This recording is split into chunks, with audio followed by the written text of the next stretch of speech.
ঈদের দিনগুলোতেও শাকিব খানের নিকেতনের বাসায় গিয়ে নিয়মিত দেখা করেছেন অপু বিশ্বাস। অথচ দিন শেষে শাকিবের দ্বিতীয় সন্তানের মা হলেন শবনম বুবলী। গতকাল বিকেলে বুবলীর সেই বিস্ফোরক স্বীকারোক্তির পর থেকেই ঢালিউড পাড়ায় নতুন করে উঠে এসেছে অপু বিশ্বাসের প্রসঙ্গটি। নেটিজেনদের একাংশ এটিকে অপু বিশ্বাসের সাথে শাকিব খানের চরম এক প্রতারণা বলেই আখ্যা দিচ্ছেন। অপু বিশ্বাস কখনোই অফিসিয়ালি বলেননি যে শাকিবের সঙ্গে তার সম্পর্ক পুরোপুরি ছিন্ন হয়ে গেছে। বরং প্রতিটি ঈদেই শাকিবকে পাশে পাওয়া এবং নিকেতনের বাড়িতে নিয়মিত সাক্ষাৎ হওয়ার ইঙ্গিত তিনি নিজেই দিয়েছেন।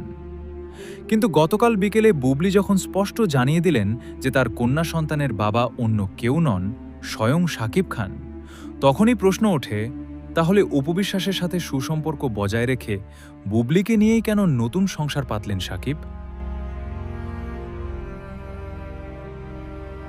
এই ঘটনার পর বুবলী বা অপু বিশ্বাস নিজে সরাসরি কোনো দ্বন্দ্বে না জড়ালেও ক্ষোভে ফেটে পড়েছেন অপু বিশ্বাসের ভক্ত ও শুভাকাঙ্ক্ষীরা।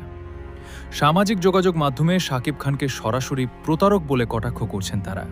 ভক্তদের দাবি, একদিকে অপু বিশ্বাসের সাথে এত ঘনিষ্ঠতা রেখে অন্যদিকে বুবলীর সাথে সংসার করা এবং সন্তানের জন্ম দেওয়া কোনোভাবেই মেনে নেওয়া যায় না। আর এই দ্বিমুখী আচরণের কারণেই শাকিব এখন নেটিজেনদের কাঠগড়ায়। অপু বিশ্বাসের ভক্তদের এই তীব্র ক্ষোভ এবং শাকিব খানের এই পারিবারিক সমীকরণ নিয়ে আপনার ব্যক্তিগত মতামত কি? ঢালিউডের এই জটিল রসায়ন কোন দিকে মোড় নেবে জানিয়ে দিন কমেন্ট বক্সে।